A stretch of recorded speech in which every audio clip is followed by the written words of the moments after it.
Hello student, नमस्कार।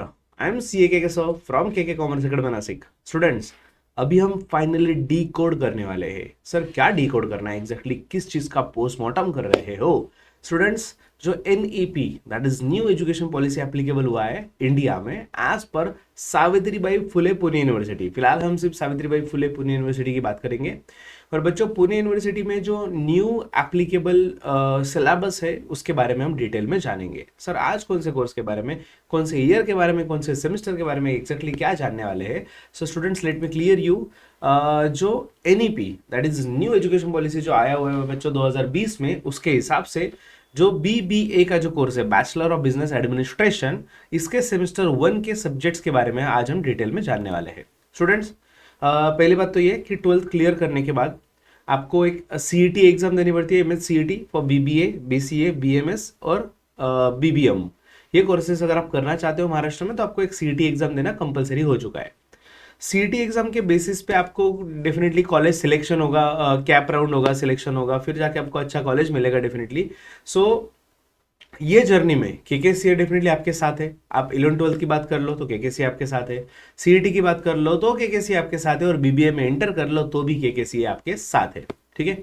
सो सबसे बड़ा टास्क ये होता है ना कि ग्रेजुएशन एंटर करने के बाद, ग्रेजुएशन लाइफ का बहुत बड़ा पार्ट है भाई। मतलब बहुत सालों से फाइनली इंतजार था कि भाई 10th होगा, कॉलेज के दिन देखेंगे। 11-12 में भी थोड़ा स्कूलिंग वाला फीलिंग था, सीरियस वाला स्टडी था। फिर 12th कंप्लीट होने के बाद फाइनली सपना है कि भाई ग्रेजुएशन कॉलेज में एंटर करेंगे और कॉलेज की लाइफ जिएंगे। और बच्चों, कॉलेज के लाइफ में आप एंटर कर रहे हो और BBA कोर्स के बारे में आपको जानना बहुत ज़रूरी है डिटेल में। स्टूडेंट्स, अगर आप ये कोर्स सिलेक्शन के पहले देख रहे हो ये वीडियो तो बहुत बेस्ट है आपके लिए। आपको एक आइडिया आ जाएगा कि एग्जैक्टली BBA में आप क्या क्या पढ़ने वाले हो फर्स्ट सेमेस्टर में। ठीक है। और दूसरी चीज़ बच्चों, ये जो न्यू एजुकेशन पॉलिसी है ना, इनका फोकस है कि बच्चों को ऑप्शंस बहुत दिए जाए। ओवरऑल डेवलपमेंट होनी चाहिए हर बच्चे की, और हर बच्चे की अपनी एक चॉइस होती है कि मुझे कौन से सब्जेक्ट चाहिए, किसको क्या पसंद है। सो सबकी लाइक्स डिसलाइक मद्देनजर रखते हुए पुणे यूनिवर्सिटी ने ट्राई किया हुआ है कि बच्चों को बहुत सारे ऑप्शन दिए जाए, और इतने सारे ऑप्शन में से आपको जो चाहिए आप सिलेक्ट कर सकते हो। ठीक है स्टूडेंट्स, ये एक बड़ा सीरीज होने वाला है, इसलिए आप चैनल को अभी से सब्सक्राइब करके बेल आइकॉन पे क्लिक कर लो, क्योंकि हम आपके लिए क्या क्या लाने वाले आपको बता दूं, फिर हम वीडियो स्टार्ट करेंगे। पहली बात तो अभी हम सेमेस्टर 1 की लिस्ट देखेंगे, फिर सेमेस्टर 2, 3, 4 ये सब सेमेस्टर वाइज कौन से सब्जेक्ट है वो हम देखेंगे। उसके बाद स्पेशलाइजेशन कौन से दिए गए हैं BBA में, वो भी हम आगे आने वाले वीडियोस में देखेंगे। और ये जो सब्जेक्ट की लिस्ट हम देखने वाले हैं, ये एक एक सब्जेक्ट को चुन चुन के डिटेल में देखेंगे। उसका हर एक सब्जेक्ट का एक सेपरेट वीडियो आएगा। ये पूरा सीरीज होने वाला है, इसलिए अभी से फटाफट से सब्सक्राइब करके बेल आइकन पे क्लिक कर लो, और आपके हर दोस्त को शेयर करो जो BBA के बारे में जानना चाहता है, या BBA में एंटर कर चुका है, या फिर BBA का फॉर्म सामने है और फॉर्म पे टिक करना है कौन सा सब्जेक्ट लिया जाए, कौन सा सब्जेक्ट नहीं लिया जाए। तो बच्चों, ये सब्जेक्ट की लिस्ट पहले समझ लेते हैं। ठीक है। सो लेट्स सी, देखते हैं बच्चों। एज पर ये जो आपके सामने दिया गया है, सावित्रीबाई फुले पुणे यूनिवर्सिटी का ऑफिशियल PDF, ऑफिशियल वेबसाइट पे से डाउनलोड किया हुआ PDF है। So students, faculty of commerce and management, let me clear you, BBA commerce and management का पार्ट आता है। सो बेसिकली BCom ये कॉमर्स में आता है, तो BBA ये मैनेजमेंट का पार्ट कंसिडर किया जाता है। ठीक है। So bachelor of business administration BBA 2024। Sir, समझ में ये नहीं आता कि NEP 2020 बोला जाता है और 2024 पैटर्न बोला जाता है। सो एग्जैक्टली इसका मतलब क्या? Students, let me clear you this thing also. Actual में ऑफकोर्स नेशनल एजुकेशन पॉलिसी 2020 में आई, लेकिन बच्चों 2020 में उसके साथ साथ कोरोना भी आया। कोरोना ने सबकी लाइफ तबाह करके रख दी, पूरी दुनिया को बहुत ज़्यादा इफेक्ट हुआ भाई, हमें भी हुआ, यूनिवर्सिटी को भी हुआ। सो जो 2020 में सोच रहे थे कि मतलब 2020 में NEP वगैरह अप्लाई करेंगे, लेकिन वो इतना इजी नहीं था, क्योंकि NEP के हिसाब से मतलब क्लास 1 से लेकर, मतलब जूनियर से लेकर, मतलब स्कूलिंग से लेकर तो हायर एजुकेशन तक सब कुछ अपग्रेड किया गया, इसलिए फेज वाइज इम्प्लीमेंटेशन करने के बारे में सोचा गया।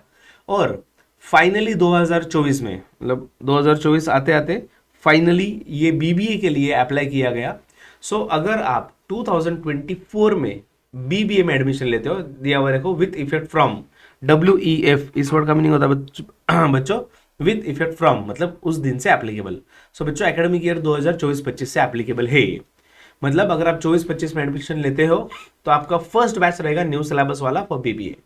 25-26 में सेकेंड ईयर बीबीए का न्यू बैच रहेगा, फर्स्ट बैच ऑफ कोर्स, और 26-27 में TY BBA, ठीक है ना। सो सर कितने साल का होता है वगैरह सब हम चीजें देखेंगे बच्चों। फिलहाल आज हमारा फोकस है सेमेस्टर 1 के सब्जेक्ट्स जानने के ऊपर, ठीक है।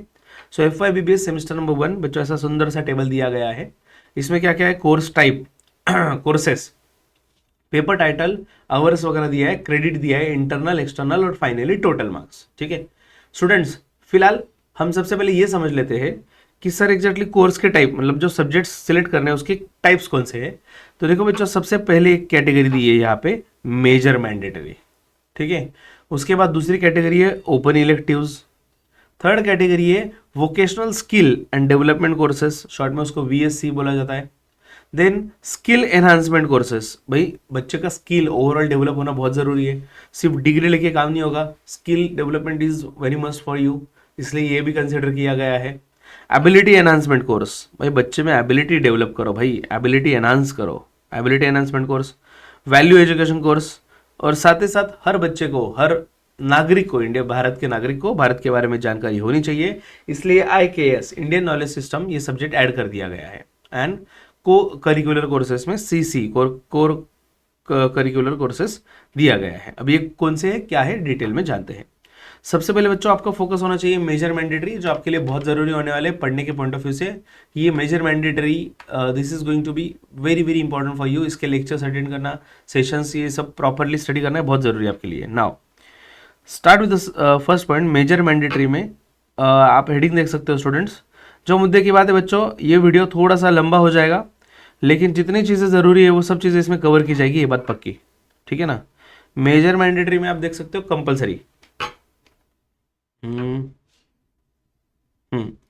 सो कंपलसरी कैटेगरी में सबसे पहले दिया हुआ है प्रिंसिपल ऑफ मैनेजमेंट। अगर आप मैनेजमेंट का कोर्स करने जा रहे हो, BBA करने जा रहे हो, तो भाई मैनेजमेंट के बारे में तो जानना पड़ेगा।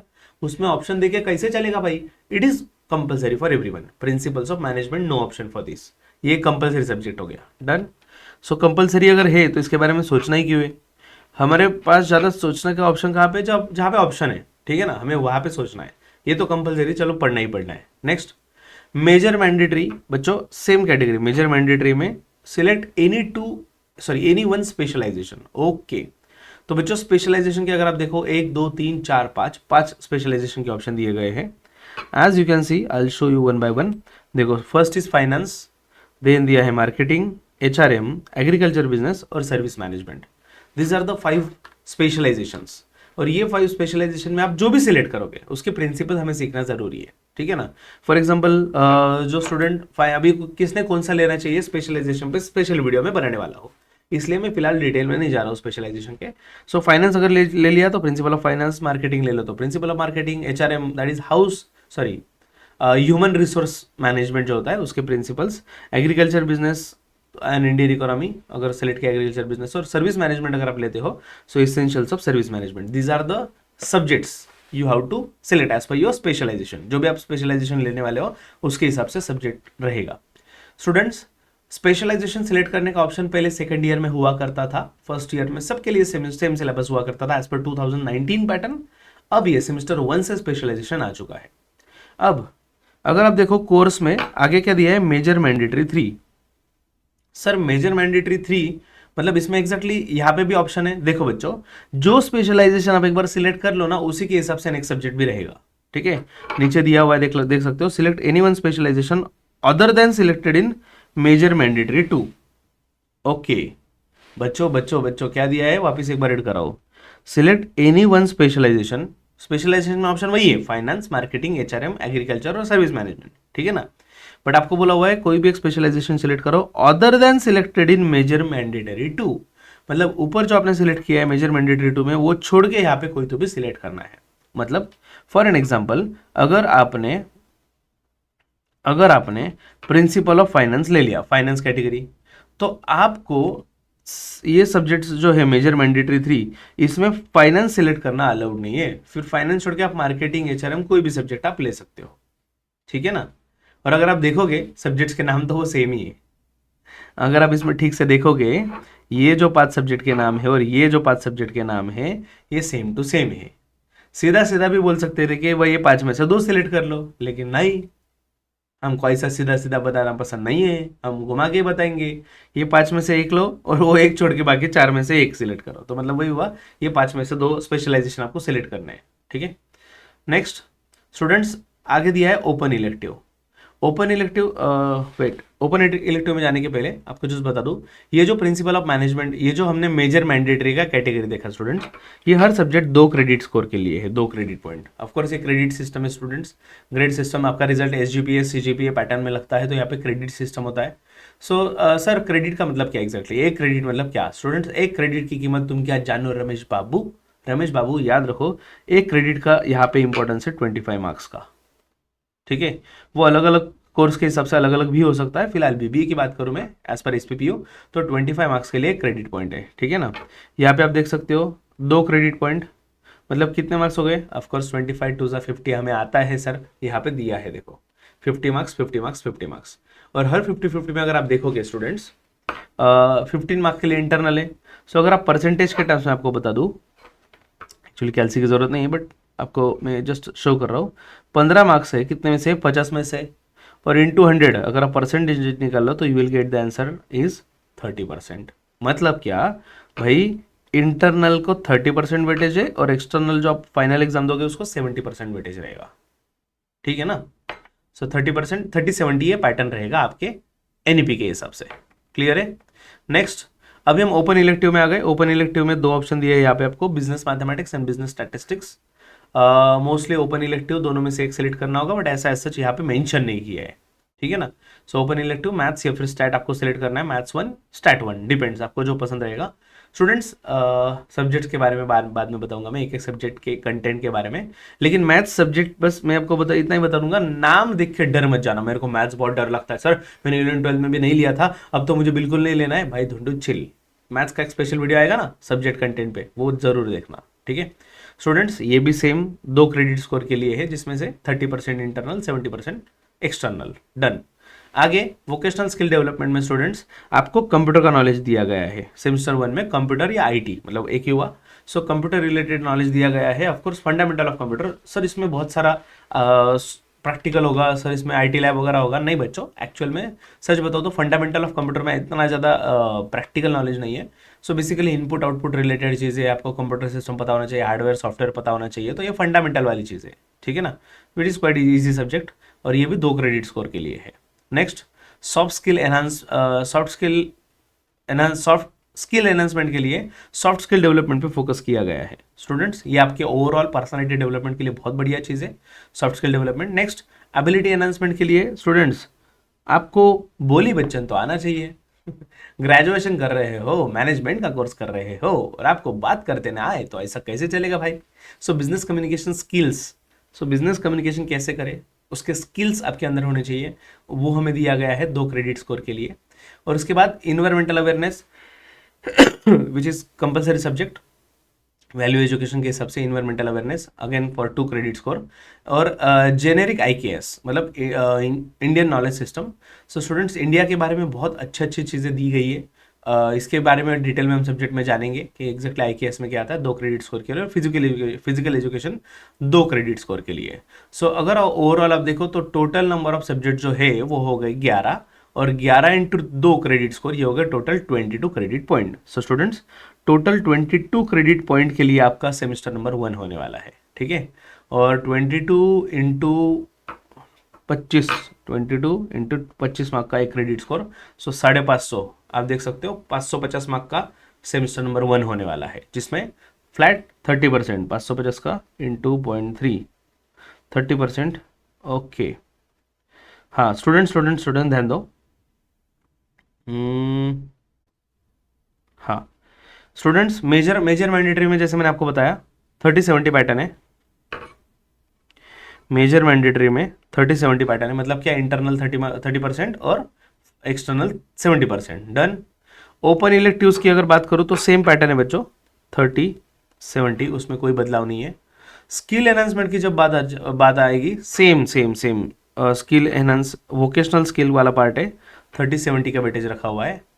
सॉफ्ट स्किल डेवलपमेंट के केस में स्टूडेंट्स इसका कोई फाइनल एग्जाम नहीं होने वाला, 100% वेटेज इंटरनल रहेगा, एक्सटर्नल का कोई कनेक्शन नहीं उसमें। ये जो है ना सॉफ्ट स्किल डेवलपमेंट वाला पार्ट, ये पूरा का पूरा 50 में से 50 मार्क का पूरा इंटरनल वेटेज। ओके, तो ये सब्जेक्ट इन शॉर्ट कॉलेज के पास पावर है। ये सब्जेक्ट आपको कॉलेज में जब पढ़ाया जाएगा सॉफ्ट स्किल, तो आपके जो टीचर है, टीचर देवो भव, वो जो बोलेंगे, वो अगर सुबह सुबह आपको बोला गया कि सामने ये सूरज नहीं चांद है, तो उनको बोला हाँ चांद है, उनसे दिमाग लगाने का नहीं। 50 में से पूरे 50 मार्क उनके पास है भाई, इंटरनल वेटेज दिया गया है सॉफ्ट स्किल डेवलपमेंट के लिए। ठीक है, मजाक नहीं कर रहा बच्चों, सच में कॉलेज से मतलब नड़ना मत, क्योंकि आगे भी बहुत काम आने वाला है। 30% वेटेज अभी उनके पास आ चुका है। ठीक है, दूसरी चीज, बिजनेस ये जो है एबिलिटी एनहांसमेंट, सेम 30-70 पैटर्न, और वैल्यू एजुकेशन जो है दैट इज इन्वायरमेंट वाला, उसमें भी 30-70 पैटर्न। अब बात करते हैं आईकेएस की, इंडियन नॉलेज सिस्टम। तो स्टूडेंट्स, इंडियन नॉलेज सिस्टम का भी पूरा का पूरा वेटेज कॉलेज के पास है, और फिजिकल एजुकेशन का भी। So students, Indian knowledge system की बात करें तो 100% वेटेज इंटरनल है, एक्सटर्नल 0 है, और इवन सेम फिजिकल एजुकेशन के लिए 100% वेटेज कॉलेज वालों के पास है। सो बेसिकली 3 सब्जेक्ट्स जो है, which is first is soft skill development, दूसरा हमने देखा generic IKS that is Indian knowledge system, और तीसरा है फिजिकल एजुकेशन। तो बच्चों ये 3 सब्जेक्ट इस तरीके के हैं जिसमें 100% वेटेज जो है पूरा इंटरनल कंट्रोल में है, पूरा कॉलेज वालों के पास है, इसलिए अपनी शान पट्टी करने की नहीं। ये 3 सब्जेक्ट में एकदम संभाल के रहने का, क्योंकि कॉलेज वाले जो आपके रिस्पेक्टिव सब्जेक्ट के टीचर है, और बच्चों अगर आप डिटेल में पढ़ोगे, इतना डिटेल, बहुत ज़्यादा डिटेल में दिया होता है वो यूनिवर्सिटी के जो नोटिफिकेशंस होते हैं, गैजेट्स होते हैं, मैं आपको इतना डिटेल में नहीं पढ़ाऊंगा, लेकिन आपके काम की बात बताऊँ तो भाई उन्होंने इतनी पावर, सुपीरियर पावर दी हुई है सब्जेक्ट टीचर को, मतलब लिटरली उसमें मेंशन किया गया है कि आपके कॉलेज के प्रिंसिपल या एचओडी भी उसमें चेंज नहीं कर सकते। मतलब अगर लिटरली आपको री एग्जाम भी देना है ना, सपोज आप एब्सेंट रहे, री एग्जाम देना है, तो री एग्जाम के लिए आपको अलाउ करना है या नहीं, वो भी सब्जेक्ट टीचर के ऊपर डिपेंड है, उनके आपके अटेंडेंस के ऊपर डिपेंड है। तो इसलिए एकदम प्यार से रहिए, प्यार दो, प्यार लो। ऑफकोर्स कॉलेज लाइफ बहुत एंजॉय करना है, कॉलेज लाइफ एंजॉय अभी नहीं करोगे तो कब करोगे भाई, अभी ये टाइम ही वही मजा करने का। ठीक है, लेकिन हाँ स्टूडेंट्स याद रखो, अगर आप कॉलेज लाइफ अच्छे से एंजॉय करना चाहते हो तो डेफिनेटली एटलीस्ट स्टार्टिंग से याद रखो, डेली 1 और 2 आवर स्टडी कर लो, आपके लिए काफ़ी है। और अगर आप स्टार्टिंग से 1 और 2 आवर घर पे स्टडी नहीं कर पा रहे हो तो केकेसी आपके साथ है। Students, we are the only institute in whole Maharashtra who is taking classes almost for all subjects. So students, almost all subject की classes हमारे पास अवेलेबल है, और हम ऑनलाइन ऑफलाइन प्लेटफॉर्म में सिखाते हैं। उसकी फीस स्ट्रक्चर वगैरह सब चीज़ें आपको मिल जाएगी। सबसे पहले आपको डाउनलोड करना है हमारा ऐप, जिसका नाम है KKCA। प्ले स्टोर पर जाके टाइप करिए KKCA, और अगर आप एप्पल यूज़र हो तो एप्पल यूज़र के लिए डिस्क्रिप्शन बॉक्स में लिंक दिया गया है, तो माई एपेक्स नाम से ऐप दिया गया है, उसमें भी आपको पूरा कंटेंट मिल जाएगा। और स्टूडेंट्स, अगर आपको किसी भी चीज़ से रिलेटेड डाउट है, सर हमें क्लास ज्वाइन करना था, नासिक में ऑफलाइन कहाँ पे है, ऑनलाइन करना चाहते हैं तो कैसे करना पड़ेगा, लेक्चर्स कैसे होंगे, फीस कैसे करेंगे, एटसेट्रा एटसेट्रा एटसेट्रा। सो आप स्टूडेंट हो या पेरेंट हो, डेफिनेटली आप ये नंबर सेव कर लीजिए बच्चों, आप for your queries 8483822271 for your queries. आप जो भी पूछना चाहते हो कॉल करिए, व्हाट्सअप करिए, we are there for you. बच्चों, क्वालिटी एजुकेशन फ्रॉम डे 1, जितने जल्दी स्टार्ट करोगे, जितने जल्दी और शिद्दत से स्टार्ट करोगे बच्चों, पूरा ग्रेजुएशन बहुत मक्खन से चले जाएगा। नहीं तो फिर बहुत सारे बच्चों का पहले ही सेमेस्टर में लिटरली 5-5, 6-6 सब्जेक्ट बैक रह जाते हैं। क्यों? तो कॉलेज की हवा पढ़ना ही नहीं है, बस मजे करने हैं, क्योंकि कॉलेज में आ चुके हैं। बच्चों, बाद में भुगतना पड़ेगा, इससे अच्छा स्टार्टिंग से पढ़ लो, बाद में कोई दिक्कत नहीं होगी, बिकॉज क्वालिटी एजुकेशन साथ में रहेगा तो डेफिनेटली कॉलेज लाइफ के मजे भी करेंगे, अपन खुद भी ट्रिप निकालेंगे, बहुत मजे करेंगे। So will learn with the fun. So see you in the next session, next update के साथ। तब तक के लिए stay tune and happy learning with KK sir. Take care, bye bye.